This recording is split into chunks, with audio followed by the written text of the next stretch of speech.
You want to grow old with grace and purpose, but you're faced with loneliness and the inevitable losses that come with time.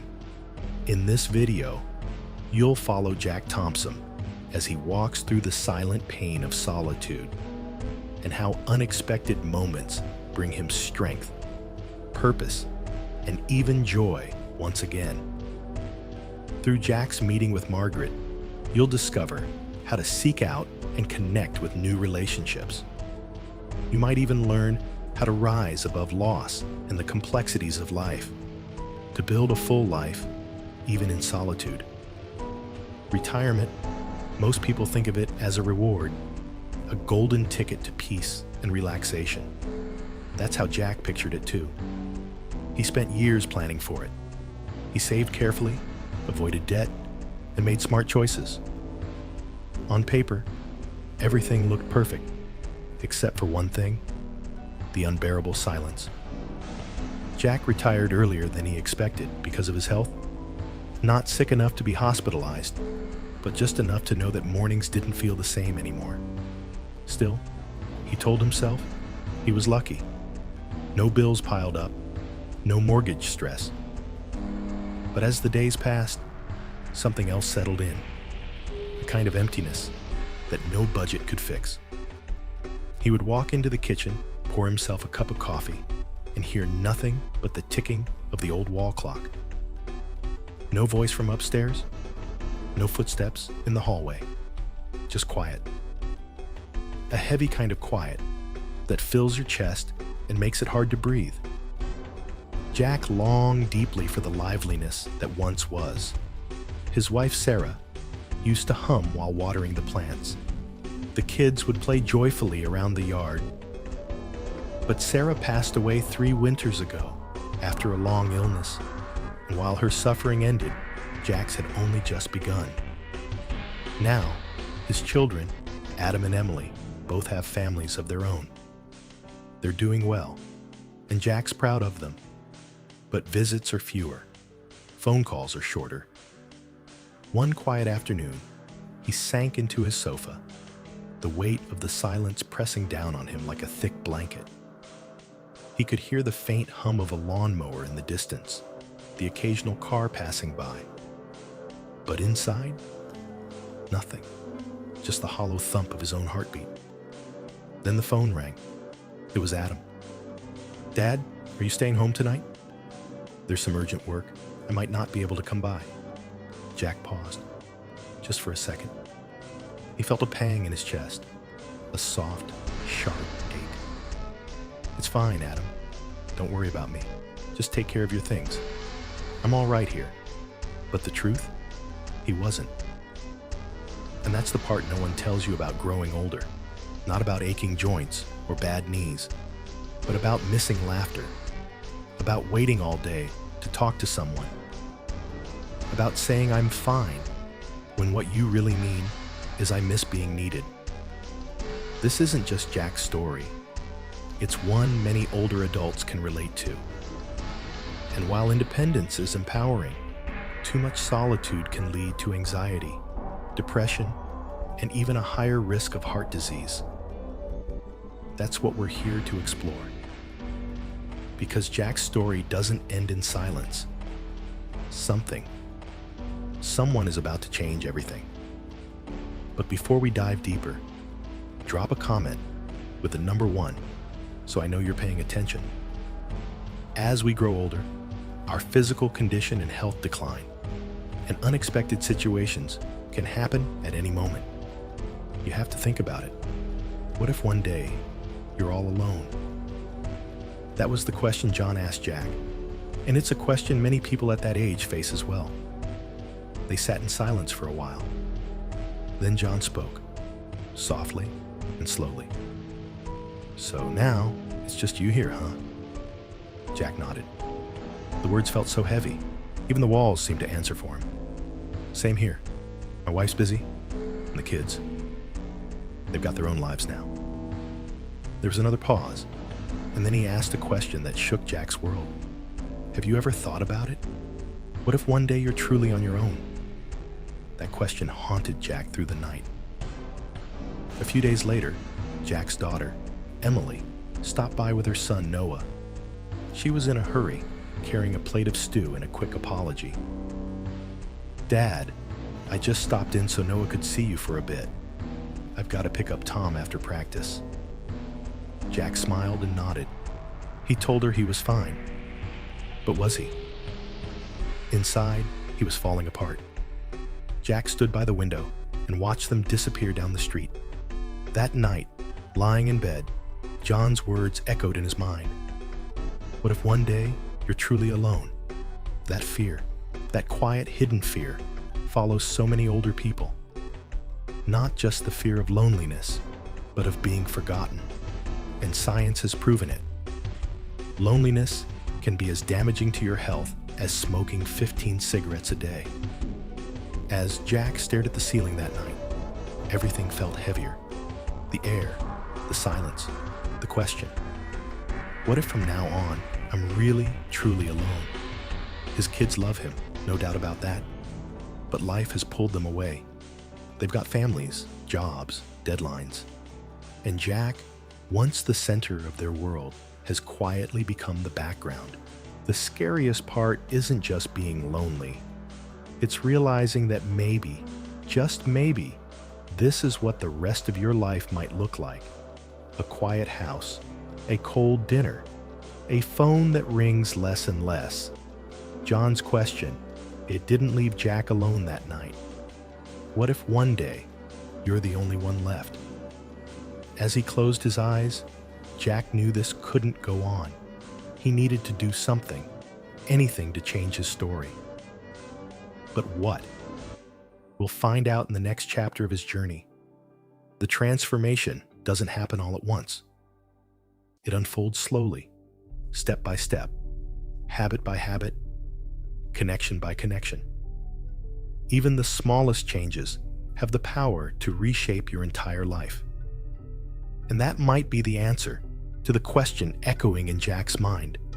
What would happen if one day you were all alone? A few days later, Jack and John met up at the park. Life moved on around them. Families jogging, kids laughing and playing, and Jack realized his world had been standing still for far too long. Finally, he spoke. "You were right. I've been thinking a lot. We don't talk about it enough, but just getting older is scary in itself." John nodded. "But you know what's even scarier? Doing nothing about it. First, let's face the hard truth. Financial health is real health. We need to make sure we're stable," John said. "Without that, nothing else works." And he was right. Jack had always been careful with his spending. But now, he started to see the future differently. It wasn't just about leaving behind money. It was about protecting himself, making sure he wouldn't have to rely on anyone. Then John said something Jack would never forget. When you don't have a spouse or kids around, you have to take care of yourself. It hit Jack hard. It also lit a fire inside him. Jack decided to start small, really small. He began with a morning walk to the park. Fresh air, quiet streets, a bit of sunlight on his face. Within 1 week, everything changed. His mood lifted, his sleep got better, and maybe most importantly, he started looking forward to it. Next, Jack joined a local chess club at the community center. He wasn't just sharpening his mind, he was reconnecting with people. It wasn't about winning. It was about laughing, competing, being seen again.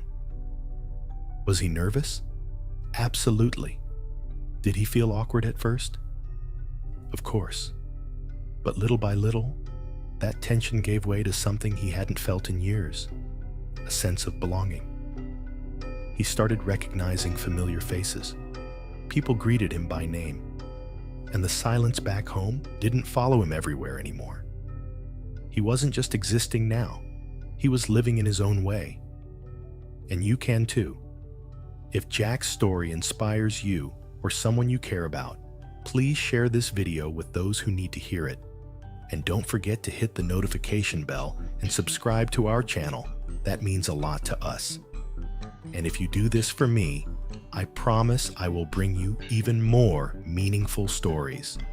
Sound good?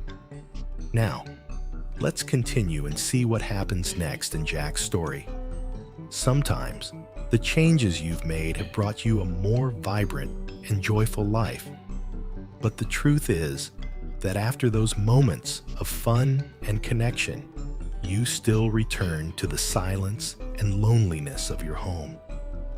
And once again, you long for the feeling of having a life partner by your side during the everyday moments.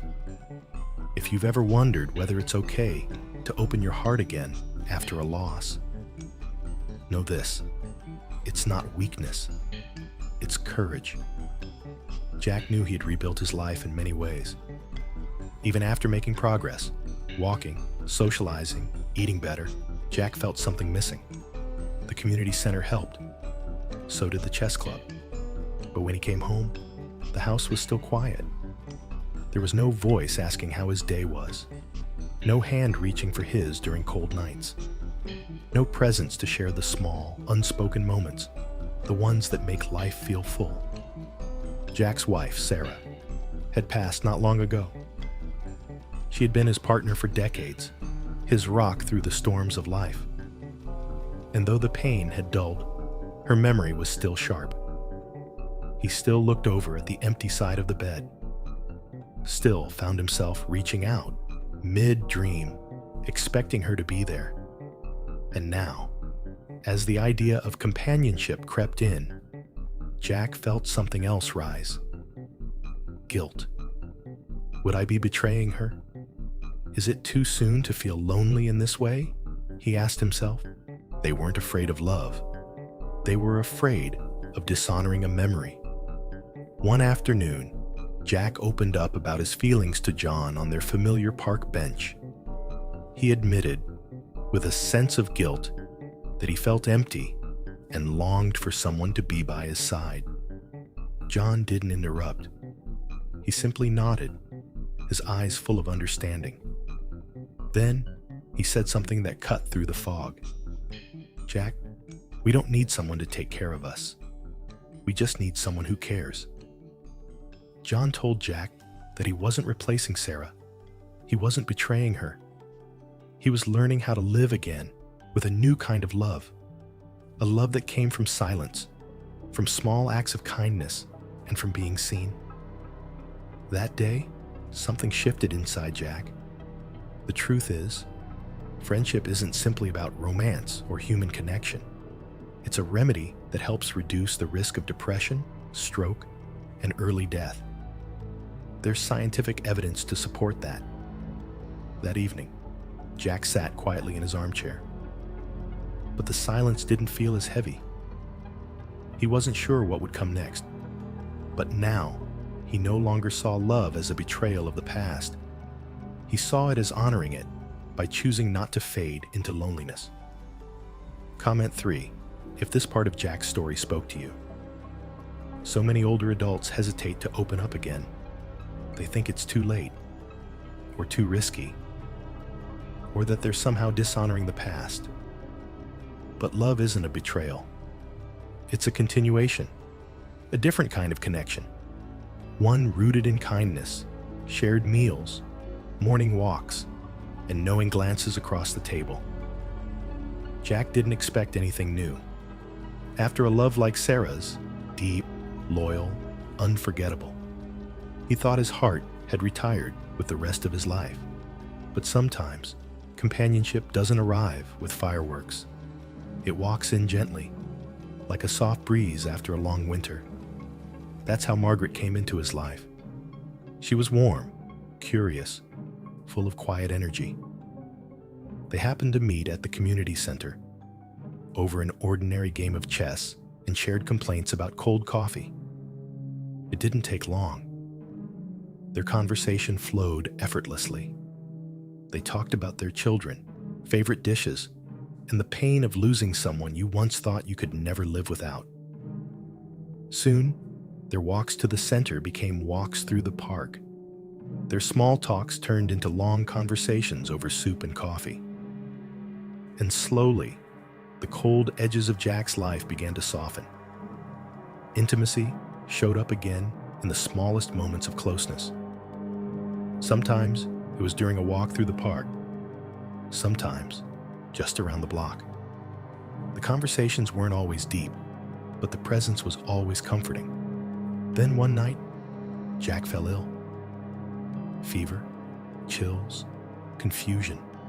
The kind of scare that reminds you how fragile this stage of life can be. Margaret stayed by his side without hesitation. A damp cloth, a hand on his back, a call to his son. When Adam arrived, surprised and concerned, Jack looked at him and smiled weakly. "She's been here the whole time. You've got your family, son, and Margaret's been mine tonight." Adam didn't know what to say, but in his eyes, Jack saw something he hadn't felt in years. That night, Jack lay in bed, eyes half open, watching Margaret move quietly through the kitchen, tidying up, humming softly. The loneliness that had once filled the corners of Jack's home had loosened its grip. The walls no longer echoed. The silence no longer hurts. A love built on presence, on small gestures, on knowing someone would sit beside you, not out of obligation, but out of care. And that kind of love, it's not just comfort, it's health. Jack now understood that clearly. If you believe that companionship still matters, even in your later years, comment 5 below. Let me know you're still here, and that Jack's story is speaking to you. Life is full of surprises. Sometimes, it asks us to let go of the very things that bring us peace. Margaret had become more than just a companion to Jack. She was part of his routine, his laughter, and his quiet evenings. But then, one phone call changed everything. Her son was getting married, and he wanted his mother close by, to become part of the family again. Jack tried to be supportive. He truly did. But deep down, it felt like his heart was being peeled away, layer by layer. Margaret was torn. Her eyes said it all. She wasn't ready to leave, not completely. But first and foremost, she was a mother. And Jack understood that. The morning of Margaret's departure, the air felt heavier. They drove quietly to the bus stop, the silence saying what neither could find the courage to voice. When they finally reached the station, Jack helped Margaret onto the bus, feeling the gentle squeeze of her hand one last time. And then the doors closed. Jack stood there motionless as the bus slowly rolled away. A sudden emptiness flooded his chest, so heavy it nearly brought him to his knees. Margaret glanced back through the window, offering a weak smile as she waved goodbye. As the bus disappeared into traffic, Jack felt as if his heart boarded along with her. As the bus pulled away, Jack felt like his heart went with her. Jack continued his daily routine, morning walks, exercising, playing chess at the community center. But the absence was everywhere. The laughter and warmth Margaret brought were now replaced by a stillness so intense he could hardly bear it. Jack's children, Adam and Emily, checked in often. They meant well, but he could sense their busy lives in the rushed tone of their calls. Every phone call ended similarly. "I'm fine," he reassured them each time. But deep inside, loneliness tightened its grip. Each reassurance felt hollow, amplifying his sense of isolation. Have you ever had to say goodbye to someone who made your world brighter, right when you were starting to heal? Maybe it was a friend who moved away, a partner who passed on, or someone who simply couldn't stay. This wasn't the life he'd imagined when Margaret was by his side. As he sat alone once again in the empty room, an unsettling question formed in his mind. What comes next? If you feel connected to Jack's story, comment the number 6 and stay tuned for the next chapter to gain valuable lessons for yourself. There's a moment in life when clarity comes not in noise, but in silence. For Jack, that moment came at the community center. He sat quietly, listening to a group of elderly people nearby talk about something he had never dared to consider: a nursing home. At first, the thought made him shudder. It sounded like failure, but the more he listened, the more it started to make sense. Maybe this was the answer. Maybe this was where he could find peace and a little connection. The next day, Jack called Adam. There was a pause, then worry. "Dad, are you sure? Isn't it cold there?" Jack took a deep breath. "Adam, it's not about the cold. It's about peace. I know you and Emily are very busy. I don't want to be a shadow in your lives. In a place like that, I won't be lonely. I'll be surrounded by people my age, people who understand me." A few days later, Adam and Emily came to visit. They sat on a bench, hesitant. "What if you feel even lonelier there?" Emily asked. Jack smiled gently, his voice firm but kind. Their silence was heavy, but in the end, they understood. Jack moved into a nursing home in the suburbs. It wasn't perfect, but it was warm. The garden was bright, the staff were kind, and the hallways were filled with soft conversations and the smell of freshly brewed tea. On the first day, he met Mrs. Robinson, a longtime resident with kind eyes and a love for chess. "You're going to like it here," Mrs. Robinson said with a wide grin. "We're not old, we're just vintage." Jack smiled for real that time. In time, Jack settled into his new routine. He ate with friends, joined game nights, and took slow morning walks through the flower paths. It was nothing like his old life. He no longer felt like he was waiting. He was living. Jack didn't know that, but he felt it. The stillness no longer hurt, it healed. "It's not the life I planned," he thought one night, "but it's one I can live with, and maybe even enjoy." Have you ever made a decision that felt hard, but freed you in ways you didn't expect? Whether it was moving, saying goodbye, or starting over, those moments shape us. If you've ever faced a hard choice like Jack's, comment 7 below. Your story might help someone else take their next brave step. Next, what's about to happen at the nursing home where Jack is living? Will it change him once again? Stay tuned to find out. If you've ever lost someone in the later stages of life, you'll know that grief feels different, heavier, slower, like trying to walk underwater. It was an ordinary afternoon.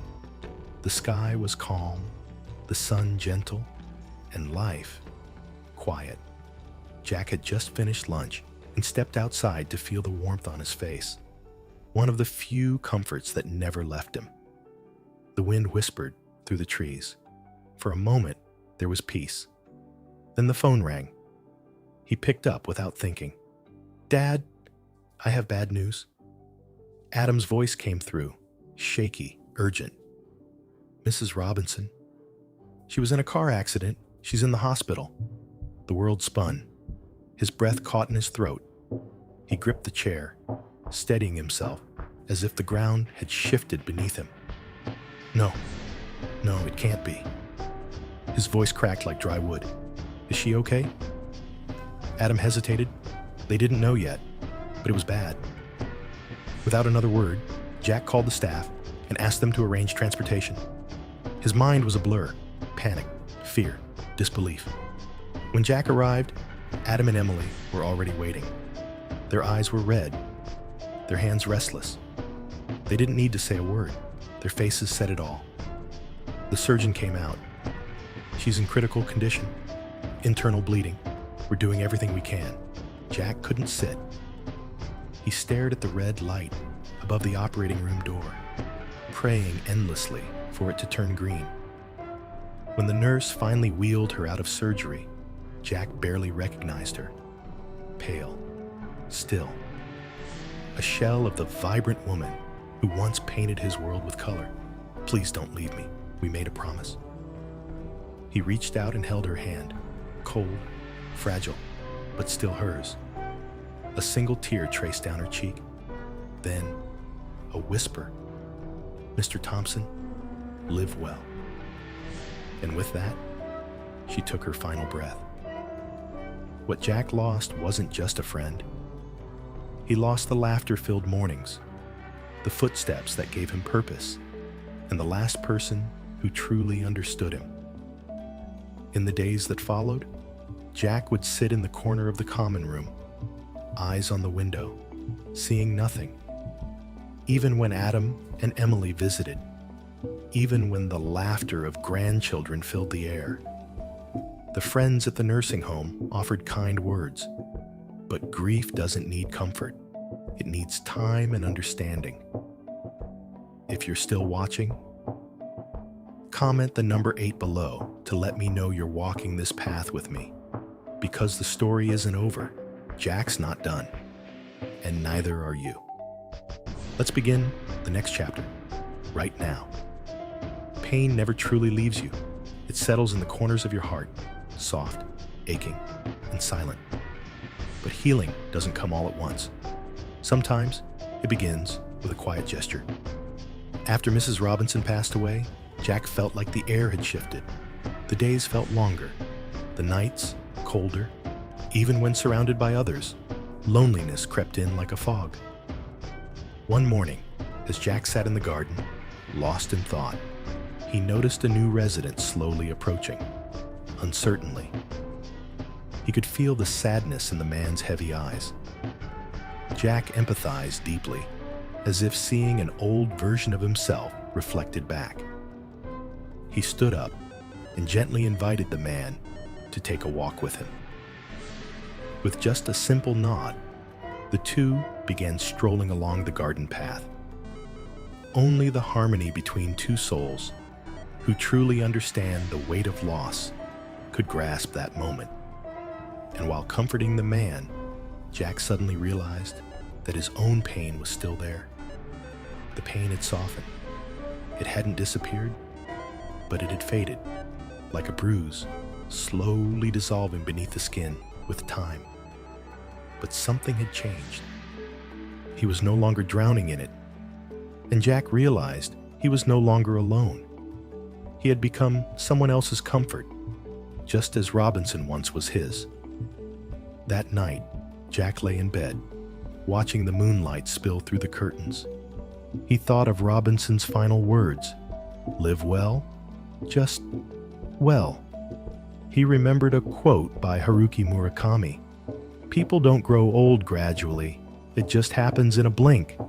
The truth is, aging doesn't ask for permission. It arrives unexpectedly, with silver strands in your hair, quiet goodbyes, and memories that feel more vivid than the present.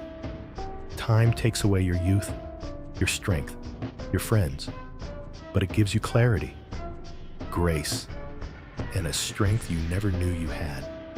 It's a strange exchange, isn't it? A clearer view of what truly matters. Jack had lived through joy, through pain, through stillness, and through it all, he had learned to accept that grief is normal. Love doesn't die, it just takes a new form. Healing doesn't mean forgetting. And most of all, he learned that being alone doesn't mean being without purpose. If you're still watching this video and these reflections mean something to you, please comment 9 below. Jack's final chapter is a lesson he hopes you'll carry with you for the rest of your life. Whenever you're ready, I'll be right here to continue. After everything Jack had been through, the loss, the loneliness, the love found and lost again, he found himself standing in front of the mirror one quiet morning. He studied the lines on his face, the silver in his hair, the calm behind his eyes. And for the first time in a long time, he didn't see an old man fading. He saw a survivor. When you realize you're the one you've been waiting for, that's when you begin to live. Growing older isn't the end of the road. It's the beginning of a quieter, wiser kind of life. One where your self-worth isn't tied to who calls you back or who remembers your birthday. And Jack learned that the hard way. He had loved deeply, lost painfully, and through it all, he kept walking. Not because it was easy, but because deep down, he knew no one else could walk it for him. People will come and go. Circumstances will change. But the one person who will be with you until the very end is you. You are your own companion, your own anchor, your own soft place to land. The love of others is beautiful, but your self-respect, your inner peace, your ability to stand tall after every storm, that's priceless. You may have children, friends, even a partner. But if you cannot sit with yourself in silence and feel a quiet pride for how far you've come, something is missing. So now, as this story closes, Jack leaves us with one final message. Don't wait for someone to come save you. Learn to be your own savior. Learn to be kind to yourself, because when everything else fades, you'll still be there, and that's enough. If this story touched you, if it helped you reflect on your own journey, I'd love to hear from you. Was it about love, about letting go, or about standing on your own? Please comment below and share what moved you most. Your opinion matters more than you know, because your story might be the one that gives someone else hope.